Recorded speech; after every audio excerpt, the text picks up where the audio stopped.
बिस्मिल्लाहिर्रहमानिर्रहीम। रिज़्क़ के दरवाज़े कितने हैं। अल्लाह ताला ने रिज़्क़ के 16 दरवाज़े मुकर्रर किए हैं, उसकी चाबियाँ भी बनाई हैं। जिसने ये चाबियाँ हासिल कर ली वो कभी तंगदस्त नहीं रहेगा। पहला दरवाज़ा नमाज है। जो लोग नमाज नहीं पढ़ते उनके रिज़्क़ से बरकत उठा दी जाती है, वो पैसे होने के बावजूद भी परेशान रहते हैं।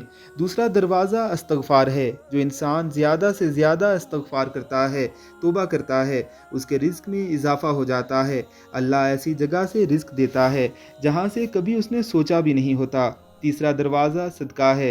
अल्लाह ने फरमाया कि तुम अल्लाह की राह में जो खर्च करोगे अल्लाह उसका बदला देकर रहेगा।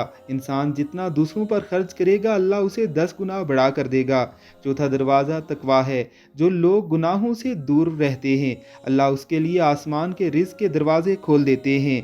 पांचवा दरवाज़ा कसरत नफली इबादत है। जो लोग ज़्यादा से ज़्यादा नफली इबादत करते हैं अल्लाह उन पर तंगदस्ती के दरवाज़े बंद कर देते हैं। अल्लाह कहता है अगर तू इबादत में कसरत नहीं करेगा मैं तुझे दुनिया के कामों में उलझा दूंगा।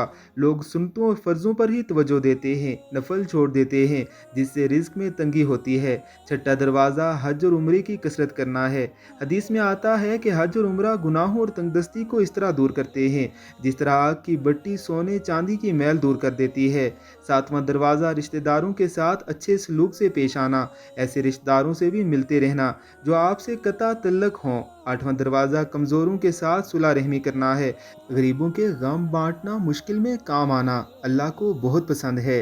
नौवां दरवाज़ा अल्लाह पर तवक्कल है। जो शख्स यकीन रखे कि अल्लाह देगा उसे अल्लाह ज़रूर देगा। जो शक करेगा वो परेशान ही रहेगा। 10वां दरवाज़ा शुक्र अदा करना है। इंसान जितना शुक्र अदा करेगा अल्लाह रिज़्क़ के दरवाज़े खोलता चला जाएगा। 11वां दरवाज़ा है घर में मुस्कुरा कर दाखिल होना।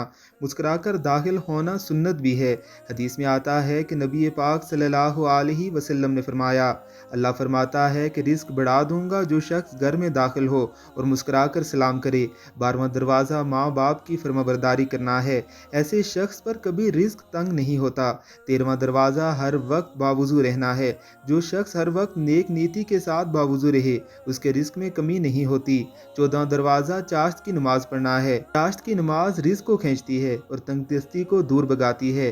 15वां दरवाज़ा है रोज़ाना सूरह वाक़िया पढ़ना। इससे रिज़्क़ बहुत बढ़ता है। 16वां दरवाज़ा है अल्लाह से दुआ मांगना। जो शख्स जितना सिद्क़े दिल से अल्लाह से दुआ मांगता है अल्लाह उसको बहुत देते हैं। अल्लाह हमें इन सब पे इखलास के साथ अमल की तौफ़ीक़ अता फ़रमाए। आमीन सुम आमीन।